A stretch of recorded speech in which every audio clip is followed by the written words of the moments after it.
strive is his end and my beginning.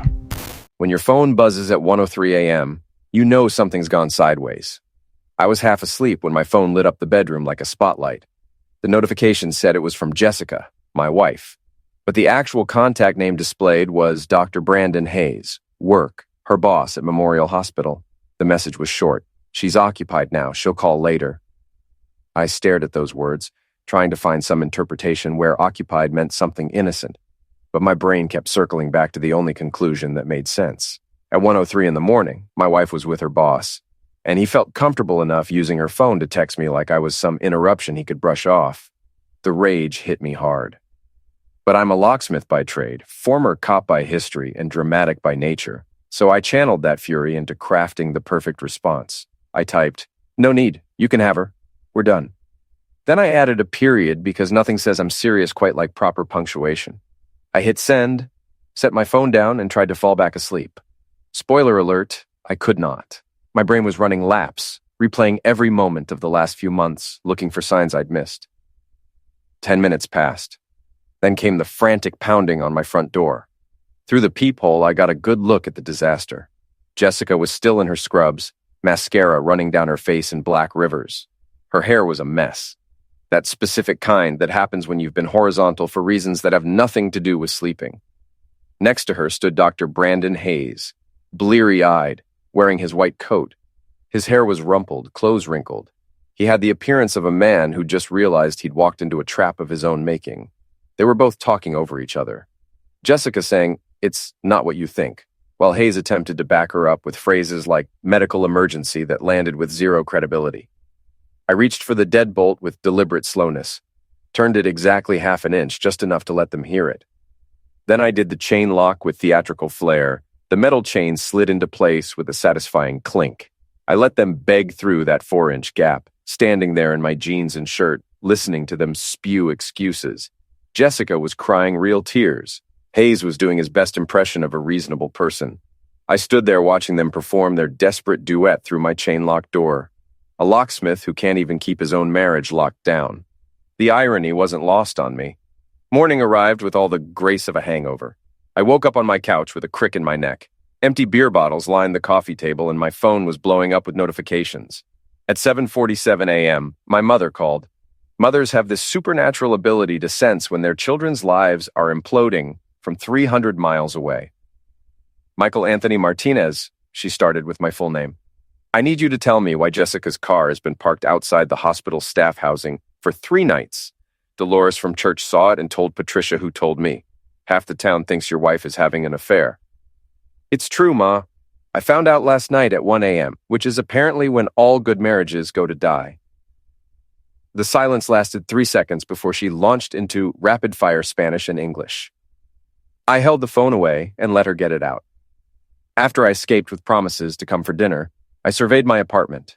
Wedding photos that now felt like crime scene evidence. Coffee cup stains mapping out every morning we'd sat together, pretending we were still connected.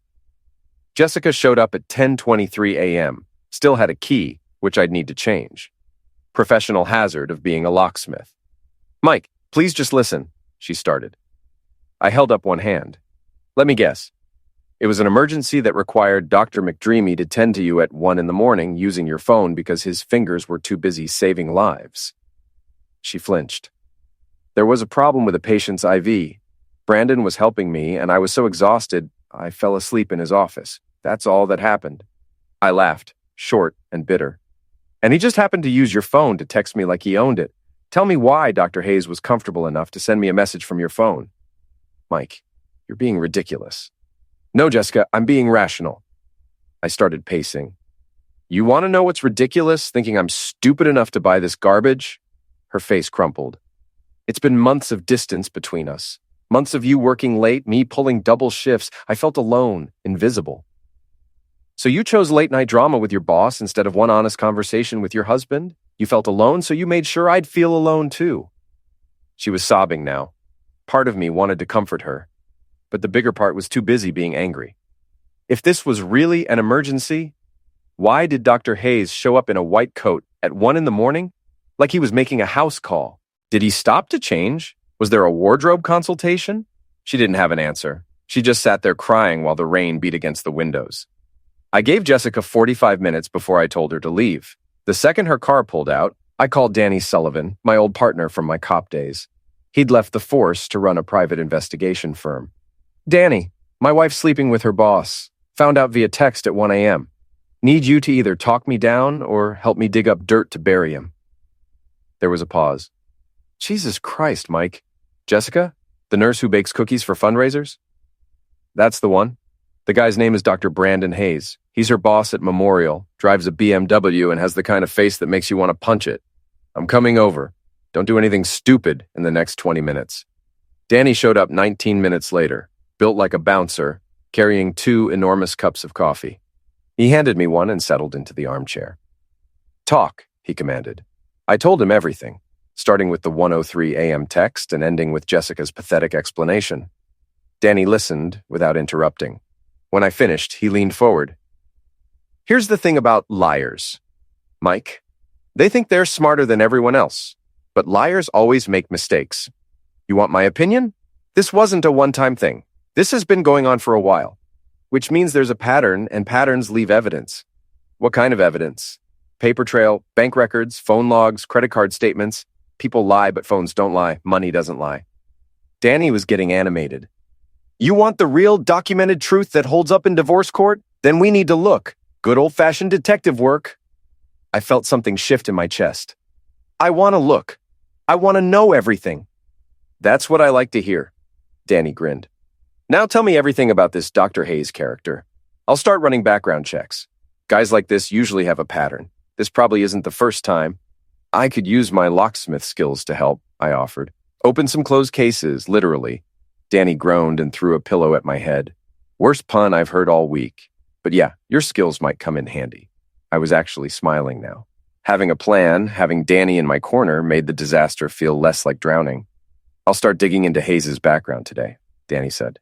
You focus on documenting everything from your end. Every conversation, every suspicious detail. We're building a case. 3 days later, I got a text from an unknown number while rekeying locks at a real estate office. We need to talk. It's about Jessica and Brandon. Emma, Jessica's friend who taught spin classes downtown. I texted back, Coffee Bean on Main, 6 p.m. Come alone. Don't tell Jessica. She responded immediately. Already planning on it. The Coffee Bean was aggressively hipster. I showed up 10 minutes early, ordered an Americano that cost $7, and claimed a corner booth. Emma walked in at 6 o'clock wearing yoga pants and an oversized hoodie, carrying an enormous water bottle. She slid into the booth without ordering anything. Thanks for meeting me, she started, voice shaky. I've been going back and forth for 3 days. I couldn't keep this to myself anymore. So what's this about? And please don't tell me you're here to defend Jessica. She shook her head hard. No, God, no. I'm here because I have proof. She pulled out her phone and set it on the table. Proof that this is so much worse than you think. My heart rate kicked up. What kind of proof? She unlocked her phone with trembling fingers. There's a group chat. It's called The Night Shift. It's disgusting. A bunch of doctors and nurses, mostly men, bragging about their conquests like it's a game. She turned the phone toward me. The chat was exactly what she described. Crude, mean, filled with locker room talk, names, dates, inside jokes that made my skin crawl, emoji reactions ranging from fire symbols to thumbs ups. And there was Brandon Hayes' name. Not just participating, leading. He was the ringleader, posting updates like a coordinator. Late shift scored me another point. Martinez's wife is easier than I thought. Husband's a locksmith. Ironic since he can't lock down his own marriage, followed by laughing emojis. I stared at those words until they burned into my retinas. The casual cruelty. The way he'd reduced Jessica to a point, a punchline. There's more, Emma said quietly, scrolling down.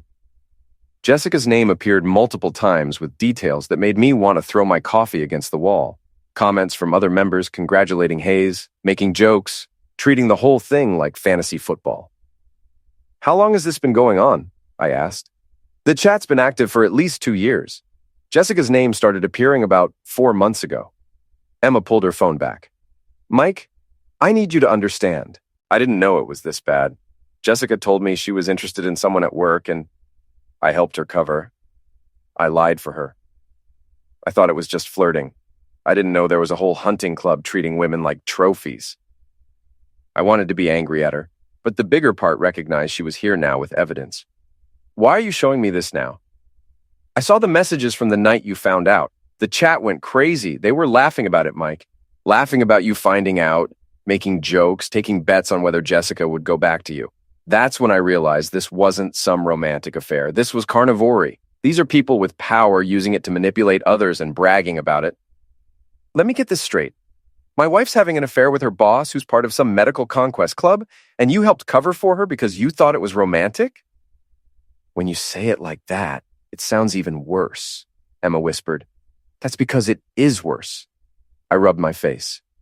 Can you send me those screenshots? Already done. I airdropped them while you were reading. She reached for her water bottle. There's something else. I'm not the only one who helped cover. There are other people who knew and either didn't care or actively participated. Emma stood up, gathering her things. I'm sorry, Mike. I'm so sorry I was part of this. But I thought you deserved to know the truth, all of it. Thanks for this, I said. This is proof. You just gave me ammunition. She nodded and left. I pulled up the screenshots again and scrolled through them slowly.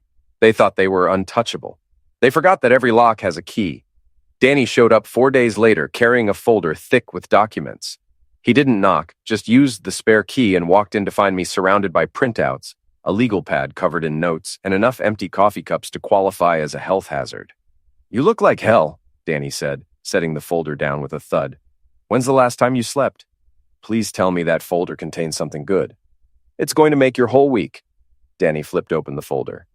Meet Dr. Brandon Hayes' greatest hits collection. Turns out your wife's boyfriend has a history longer than a receipt. Complaints going back 7 years, 3 different hospitals, textbook carnivory pattern. I pulled the first document closer.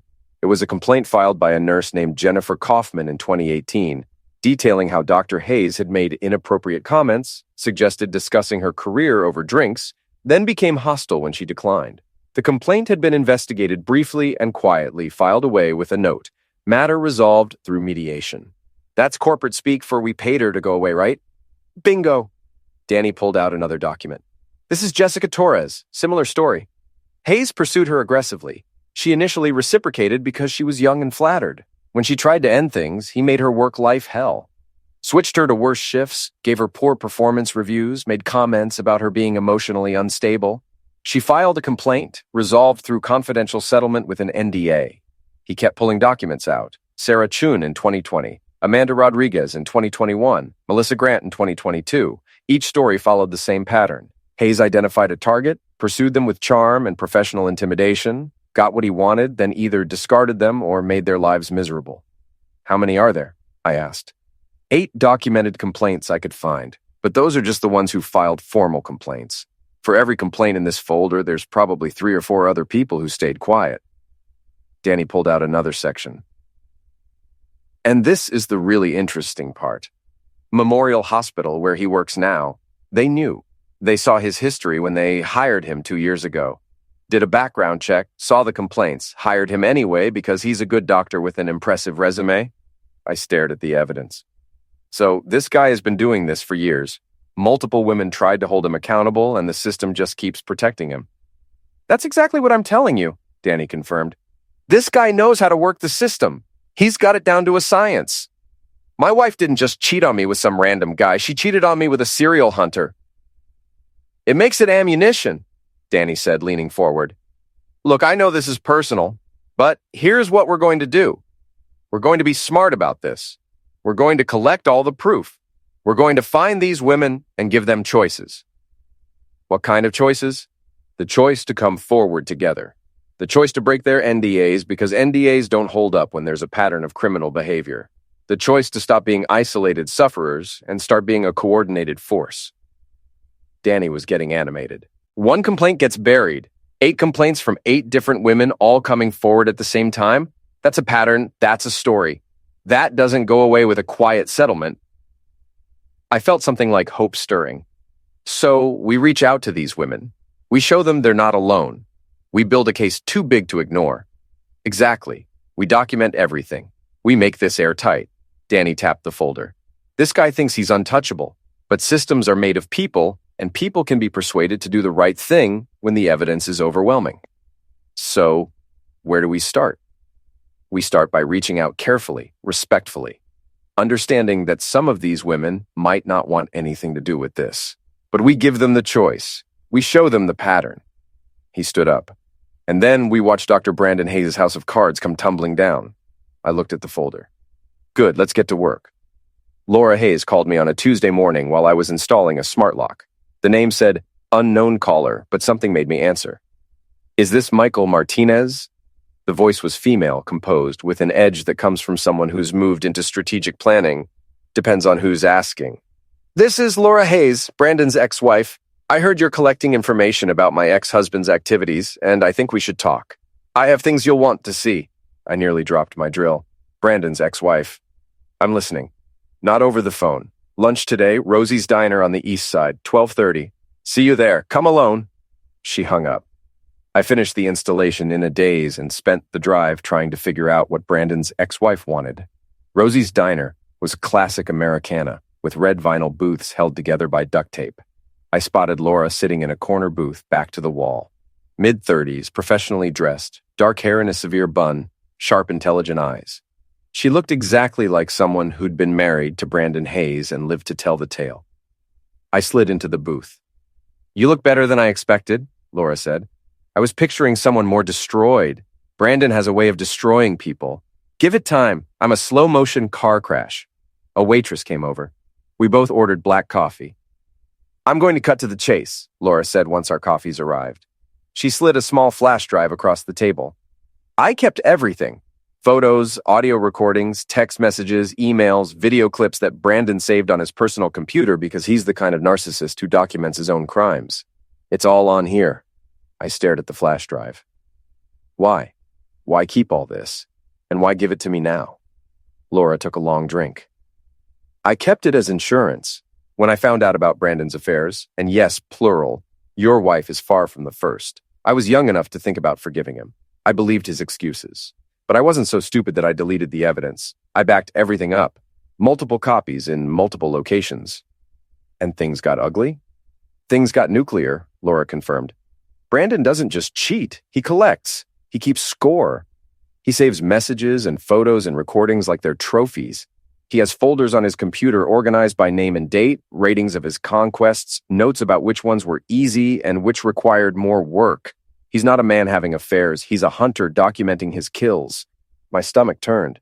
He's actually keeping records? It's exactly a game to him, and he's smart about it. Never keeps anything that could be traced professionally. No hospital emails, no work phones. Everything's on his personal devices, encrypted and password protected. He thinks he's untouchable. Laura leaned forward. But I had access when we were married. I copied files before the divorce. I saved passwords, I documented patterns, and I've been sitting on this for 3 years waiting for the right time. Why now? Because I was scared, Laura admitted. Brandon has money, connections, lawyers who could bury me. During the divorce, I used the threat of exposing him to get a better settlement, but never followed through. But you have nothing to lose. Your marriage is already over. And from what I hear, you're building a case with multiple sufferers. I picked up the flash drive. What exactly is on here? Everything, Laura said. Recordings of phone calls where he brags to friends. Video clips he secretly recorded during intimate moments. Some women knew they were being filmed, some didn't. Text message threads where he discusses strategy for seducing nurses. Photos he saved as mementos. And most damning, a spreadsheet, an actual Excel spreadsheet where he tracked names, dates, ratings, and notes about each woman. He called it his personal achievement log. I felt cold satisfaction. This was Brandon Hayes' own records condemning him. Why are you giving this to me? Laura finished her coffee and stood up. I get to watch him fall. I get to know I played a part in stopping him from hurting more people. And I get to sleep at night knowing I finally did something instead of sitting on evidence. She pulled out a $20 bill. Use it well, Mr. Martinez. Make sure it counts, because if you screw this up, he'll know where it came from and I'll have to disappear. She walked out. I sat there with the flash drive in my hand, knowing I was now holding the key to everything. The Memorial Hospital Annual Charity Gala was scheduled for Saturday, October 18th, which gave me exactly 2 weeks to plan. The gala was one of those black tie affairs where rich people paid $500 a plate, And this year's guest of honor was Dr. Brandon Hayes himself, receiving the Excellence in Medicine Award, because apparently the universe has a twisted sense of humor. When Danny told me about the gala, I'd laughed so hard I nearly choked. You're kidding! They're giving him an award? The nomination was submitted before your situation came to light, and they're too far into planning to back out. That's when the idea hit me. Why not use the gala itself as the stage for Brandon's downfall? Why file complaints and hope the system works when I could hijack his moment of triumph and turn it into a public execution? I laid out the plan to Danny over beers. So, you want to hack into the hospital's AV system during the gala and broadcast Brandon's greatest hits to a room full of donors, administrators, and local media? Not hack. I prefer gain authorized access through my knowledge of security systems and the fact that I personally installed the locks on the AV control room 6 months ago. I grinned. I'm a locksmith. I know every entrance, every access point. I'm not breaking in. I'm just opening doors that are already there. Danny stared at me before breaking into a grin. You magnificent, vengeful son of a tool. This is either the best idea you've ever had or the worst. Why not both? Over the next 2 weeks, I became intimately familiar with the memorial event space and AV setup. I reached out to Tommy Chen, a guy from my cop days who'd become an AV technician. Tommy owed me a favor and gave me a crash course in basic system operation. Danny handled the legal infrastructure, making sure we had reporters lined up. He reached out to Maria Gonzalez at the local news station, an investigative journalist who'd been trying to break a story about hospital misconduct for years. He also contacted freelance journalists specializing in medical ethics violations. We're not just exposing Brandon, Danny explained. We're creating a moment that can't be ignored. We're making sure there are enough witnesses and media coverage that the hospital has no choice but to respond publicly. Emma became our inside coordinator, keeping nervous nurses calm and making sure the women who'd agreed to come forward knew what was happening. She reached out to several of Hayes' sufferers, explaining there was going to be a public reckoning. Some chose to attend, wanting to watch Brandon's face when his world collapsed. Others decided to stay home, but gave permission to represent their stories. A few wanted nothing to do with it, which we respected. Laura was quality control, going through every file on the flash drive with meticulous attention. She put together a highlight reel that was only 12 minutes long, but contained enough evidence to bury Brandon completely. Audio clips of him bragging, screenshots of the night shift chat, excerpts from his infamous spreadsheet with names redacted, but numbers visible. 12 minutes, Laura told me when she handed over the finalized drive. That's all you need. I've timed it to sync with the award presentation. Right after they announce his name and he takes the stage, you start the video. Maximum impact. We rehearsed until I could execute it in my sleep. Danny would be positioned near exits with journalists.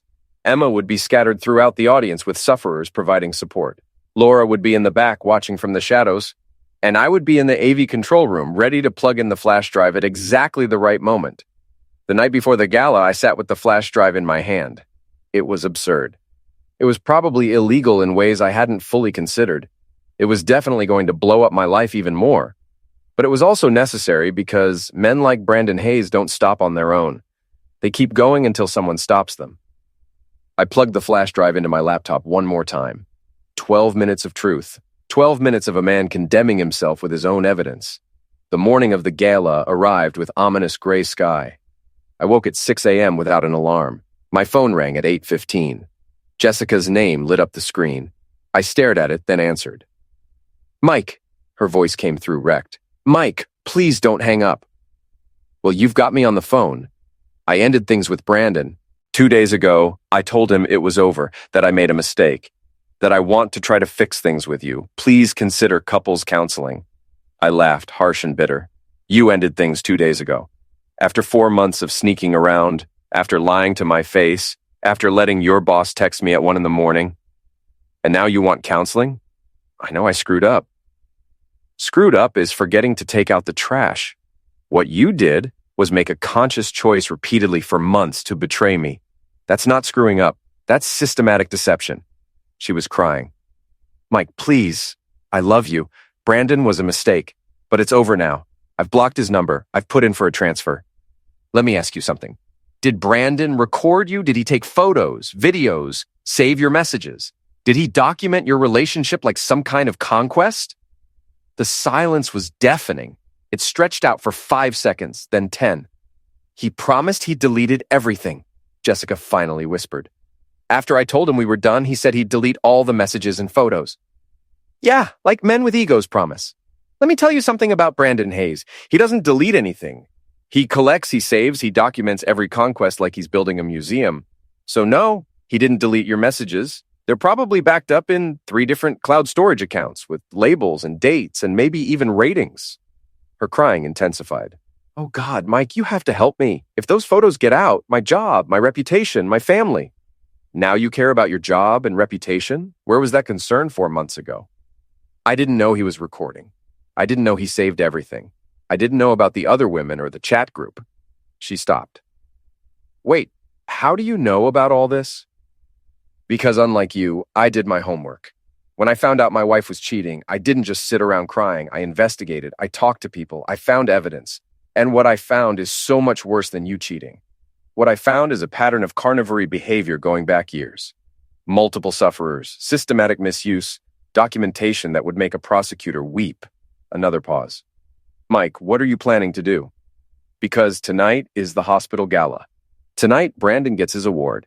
And tonight, everyone at that gala is going to see exactly what kind of doctor he really is." "No, Mike, you can't. Please don't do this publicly. It'll destroy me, too. Everyone will know." "You should have thought about that before you let Brandon take pictures. You made your choices. You chose to have an affair. You chose to trust a man who collects women like baseball cards. And now you get to live with the consequences, just like I have to live with marrying someone who betrayed me." "Mike, please." I cut her off. "Stop begging. Stop making promises you won't keep. It's done. We're done. Whatever you thought we had is gone and you eliminated it. You can hide if you want. You can call in sick, stay home, pretend none of this is happening. But you can't unsend what's been saved. The truth is coming out whether you like it or not." I hung up before she could respond, set my phone down, and finished my coffee. Tonight, the truth came out. The Memorial Hospital annual charity gala was exactly as pretentious as I'd imagined. Ice sculptures shaped like stethoscopes, white tablecloths, expensive flowers, string quartet. I'd arrived early, dressed in my only suit, charcoal gray. Danny had secured me a ticket through Patricia, one of Brandon's sufferers, who was thrilled to facilitate his public execution. She'd helped me get access to the AV control room earlier, letting me in while I installed a backup system that would prevent anyone from shutting down the presentation once it started. The room filled fast with wealthy donors in designer gowns and tuxedos, hospital board members, local politicians, medical staff in their formal best. I spotted Danny near the entrance looking uncomfortable in a suit, standing next to Maria Gonzalez from Channel 7 and at least 3 other journalists. They were trying to look casual. Emma was scattered throughout the crowd with several women from Danny's folder. Jennifer Kaufman, Jessica Torres, Sarah Chun, who'd flown in from Colorado, all looking nervous and determined. Laura was in the back wearing a black dress, looking like she was attending a funeral. She caught my eye and gave me the smallest nod. The ceremony started at 7:30. The hospital CEO took the stage and launched into a speech about Memorial's commitment to excellence. Then came Dr. Alvarez, the chief of staff, to introduce the evening's honoree. "It is my great privilege," she began, "to present this year's Excellence in Medicine Award to a physician who embodies everything we value at Memorial Hospital. His dedication to patients is unmatched. Please join me in welcoming Dr. Brandon Hayes."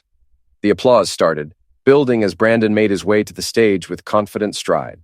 He looked impeccable in his tuxedo, with that smile of someone who'd gotten away with everything. He shook hands with Dr. Alvarez, accepted the crystal trophy, and stepped up to the microphone.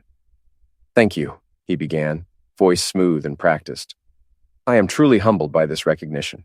When I became a doctor, I made a commitment to serve my patients with compassion, integrity." That's when I hit the trigger. The lights dimmed slightly and the massive projection screens on either side of the stage flickered to life. Brandon stopped mid-sentence, confused, turning to look at the screens. The first slide appeared, a screenshot of the night shift chat group blown up to 15 feet tall in crystal clear high definition. The group name visible at the top, with the list of 23 members including Brandon's name with a crown emoji designating him as administrator. Below that, message after message of crude jokes and conquest comparisons. The room went silent, Not comfortable silence, but shocked silence. Then came the audio. Brandon's voice playing through the surround sound with perfect clarity. Late shifts scored me another point. Martinez's wife is easier than I thought. Husband's a locksmith. Ironic since he can't lock down his own marriage. Followed by laughter. I watched the color drain from Brandon's face as he stood trapped in a spotlight, watching his own words condemn him on screens the size of billboards. He started to move, reaching for Dr. Alvarez, but the presentation kept rolling. More screenshots. The spreadsheet, his personal achievement log with names redacted but numbers visible. 47 entries over 7 years. Ratings from 1 to 10. Notes about difficulty level. Clinical cold proof that this was systematic predation, treated like a hobby requiring meticulous record-keeping. The shock was turning into horror, disgust, anger. I could see it rippling through the crowd, faces contorting, hands covering mouths, people turning to neighbors. People were standing up, some moving closer, others backing away. Jessica was sitting near the front with nursing colleagues. I watched her collapse forward with her face in her hands, whole body shaking with sobs. The presentation reached its crescendo, a video clip of Brandon at a bar, drunk and bragging about his conquests, referring to nurses at Memorial as his personal hunting ground, joking about manipulating exhausted women looking for validation from authority figures. His own face, his own voice, his own words playing for everyone to see. I stepped out of the shadows, walking toward the stage. Someone needed to speak, to narrate, to make sure there was no room for misunderstanding. "Good evening," I said, my voice clear through the microphone system. "My name is Michael Martinez. That's my wife, Dr. Hayes, was bragging about. What you're watching isn't a misunderstanding or a technical glitch. This is documentation. This is evidence. This is Dr. Brandon Hayes, in his own words, showing you exactly who he is when he thinks nobody's watching." The crowd was in full chaos. People shouting, some trying to leave, others pulling out phones to record. Dr. Alvarez was yelling at the AV staff trying to shut it down, but my backup system was doing exactly what I designed, playing through to the end. Brandon finally found his voice, trying to explain, to excuse. "This is taken out of context. This is a violation of my privacy." "Is there a warranty on that charm?" I called out, because it seems to be malfunctioning pretty badly. Some people laughed, nervous, shocked laughter. Others just stared, seeing the dawning realization that everything they'd thought about Dr. Hayes was a lie. Security was moving toward the stage, not to stop the presentation, but to escort Brandon out as the crowd turned hostile. People were shouting at him. The presentation ended exactly 12 minutes after it started, screens going dark and lights coming back up to reveal a room full of people who would never look at Memorial or Dr. Hayes the same way again. Mission accomplished.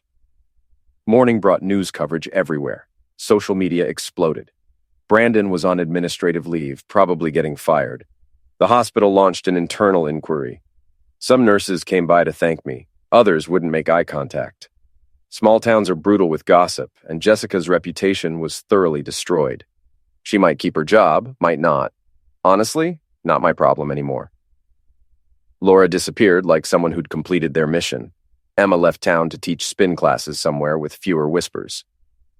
Danny went back to his PI work. I went home to a house that felt different. Not empty, just honest. Filed for divorce the next week. They thought they'd locked me out of the truth.